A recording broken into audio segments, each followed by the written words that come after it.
নমস্কার বন্ধুরা, আমি সুস্মিতা ভট্টাচার্য বাস্তু ভিশনস উইথ সুস্মিতার এই এপিসোডে আপনাদের সকলকে স্বাগত জানাই। আজকেও একটা নতুন এপিসোড নিয়ে আপনাদের সামনে চলে এসেছি এই চ্যানেলে বাস্তু ভিশনস উইথ সুস্মিতা। যাদের পছন্দ তারা তো সাবস্ক্রাইব করেইছেন, আর যারা মনে করছেন চ্যানেলটাতে কি আছে তাহলে কিন্তু ভিডিওটা মন দিয়ে ফলো করতে হবে। আর সাবস্ক্রাইব করলে প্রত্যেকদিন নতুন নতুন ইনফরমেটিভ ভিডিও পাবেন, জীবনে সেটাকে অ্যাপ্লাই করতে পারবেন, অ্যাস্ট্রোলজি বাস্তু সম্পর্কে প্রচুর তথ্য জানতে পারবেন। তাহলে আগে শুরু করা যাক আজকের এপিসোডের টপিকটা কি। ইয়েস, সিম্বলিজম এমন একটা জিনিস, বাড়িতে মানুষ অনেকেই অনেক কিছু রাখেন, কিন্তু কোথায় রাখবেন, কিভাবে রাখবেন, বাস্তু মতে রাখলে তার ফল কি আছে। সেই রকমই আমাদের হিন্দু শাস্ত্র মতে একটি জিনিস যেটাকে বলা হয় লোটাস সিম্বল। আজকাল তো ট্যাটু করবার প্রবণতা প্রচুর আছে, প্রচুর মানুষ গায়ে ট্যাটু করে। অনেকেই এই পবিত্র সিম্বলটাকে বা গায়ে ট্যাটুও করে, খারাপ কিছু নয়, ভালোই বরঞ্চ। তার কারণ যাদের এরকম ধরনের ইচ্ছা আছে তারা করতেই পারেন। আর এছাড়া বাড়িতে এই লোটাস সিম্বল অর্থাৎ হচ্ছে পদ্ম ফুলের সিম্বল যদি আপনি বাড়িতে রাখেন, পদ্ম ফুলের ছবি যদি বাড়িতে রাখেন, বা পদ্ম ফুলের কোনো রকম কোনো জিনিস যদি আপনি বাড়িতে রাখেন, তাহলে সেটা কিন্তু অত্যন্ত শুভ। পদ্ম আপনিও আপনার বাড়িতে প্রতীক চিহ্ন হিসেবে রাখতে পারেন। যেরকম ওম, স্বস্তিক, ত্রিশূল, সেরকমই বলা হয় বার্থ সিম্বল অফ ইউনিভার্স হচ্ছে লোটাস সিম্বল। লোটাস সিম্বলের ট্যাটু যেরকম শুভ, বাড়িতেও রাখা যায়। তবে আজকে বলবার আগে একটু বলি, পদ্ম ফুল অর্থাৎ হচ্ছে পবিত্রতার প্রতীক।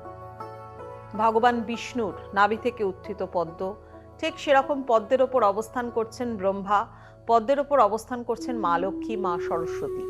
তো এই পদ্ম হচ্ছে আত্মজাগরণ, শুদ্ধতা, বৈরাগ্য, মুক্তি, সৃষ্টি, সমৃদ্ধি এবং পবিত্রতার প্রতীক হচ্ছে এই পদ্ম।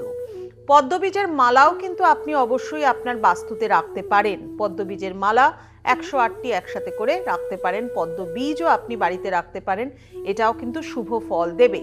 পদ্ম মানেই হচ্ছে উর্বরতা, ঐশ্বর্য, দেবীর সৌন্দর্য, করুণা, কৃপা, মমতার প্রতীক হচ্ছে এই পদ্ম। তবে যদি কুঁড়ি অবস্থায় পদ্মের ছবি থাকে আপনার বাড়িতে, বা পদ্মের সিম্বল আপনি যদি বাস্তুতে ইউজ করেন, ড্রয়িং রুম, ডাইনিং রুম, এই সমস্ত জায়গায় বা মেইন এন্ট্রান্স দিয়ে ঢুকে সামনে এরকম কোনো জায়গাতে রাখতে পারেন। তার মানে হচ্ছে কুঁড়ি অর্থাৎ হচ্ছে সম্ভাবনা এবং সূচনার প্রতীক। আর যদি একেবারে প্রস্ফুটিত পদ্ম মানে পুরো পদ্মের পাপড়িগুলো খুলে রয়েছে, তার মানে হচ্ছে পরিপূর্ণতা বোঝায়, অর্থাৎ সমৃদ্ধিকে কিন্তু সিগনিফাই করে। তাই পরিপূর্ণভাবে পরিপূর্ণতা পাওয়ার জন্য পদ্মর পাপড়ি খোলা অবস্থায় পদ্মের সিম্বল আপনি আপনার বাস্তুতে রাখতে পারেন। একটা ছোট্ট কথা বলি, সেটা হচ্ছে আমাদের যে কনস্টিলেশন অর্থাৎ 27টি নক্ষত্র রয়েছে আমাদের ইন্ডিয়ান অ্যাস্ট্রোলজিতে, যখন নবগ্রহ, 12টা রাশি এবং তার সাথে সাথে কিন্তু আমাদের গণনা করা হয়, অর্থাৎ ক্যালকুলেশনের জন্য 27টি নক্ষত্রকে ধরা হয়। তার মধ্যে অনুরাধা নক্ষত্রের প্রতীক হচ্ছে লোটাস অর্থাৎ কিনা পদ্ম।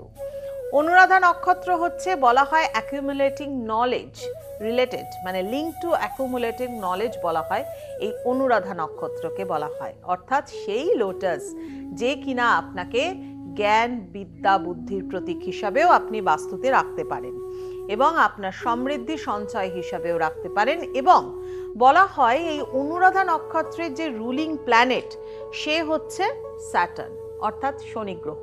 আর দেবতা কে জানেন? দেবতা হচ্ছে মিত্র, যিনি 12 জন আদিত্যের মধ্যে হচ্ছেন, অর্থাৎ যারা পুরাণ শাস্ত্র নিয়ে একটু পড়াশোনা করেছেন বা জানেন, পুরাণের গল্প বলতে আমার ভীষণ ভালো লাগে, যাই হোক, তো সেটা থেকেই বলি 12 জন আদিত্যের মধ্যে মিত্র হচ্ছেন একজন।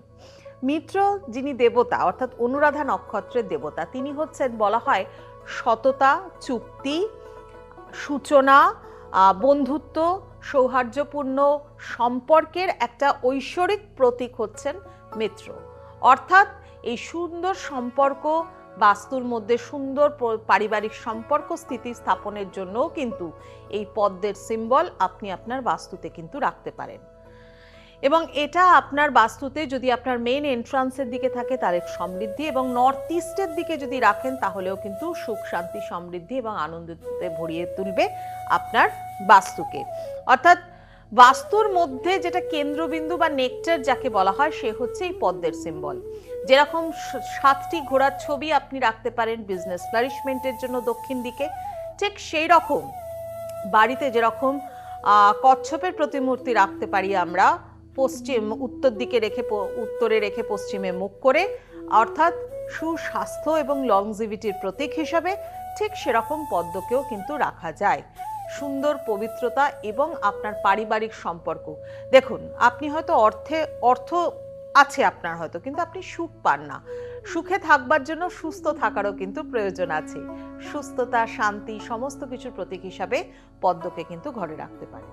তাই লোটাস সিম্বল আমরা সবাই প্রত্যেকে ইউজ করতে পারি। পদ্ম বীজ মালা আপনি আপনার বাস্তুতে রাখতে পারেন এবং তার সাথে সাথে কিন্তু পদ্ম বীজ সিঙ্গেল অবস্থাতেও কিন্তু রাখা যায়। রাখলে এটা কিন্তু রাখতে হবে আপনার ঠাকুরের আসনে মা লক্ষ্মীর সামনে পদ্মবীজের মালা বা পদ্মবীজ একসাথে করে 6টা পদ্মবীজ একসাথে করে আপনি রাখতে পারেন।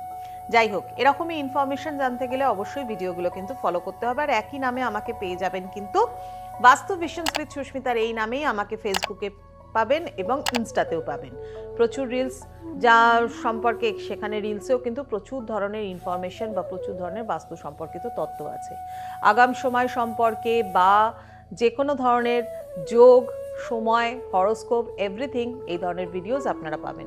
ভালো লাগলে অবশ্যই চ্যানেলটাকে সাবস্ক্রাইব করবেন আর প্রচুর লাইক আর শেয়ার কিন্তু অবশ্যই করতে ভুলবেন না। যাই হোক, আজ আসি এই পর্যন্তই। সবাই ভালো থাকুন, সকলকে ভালো রাখুন।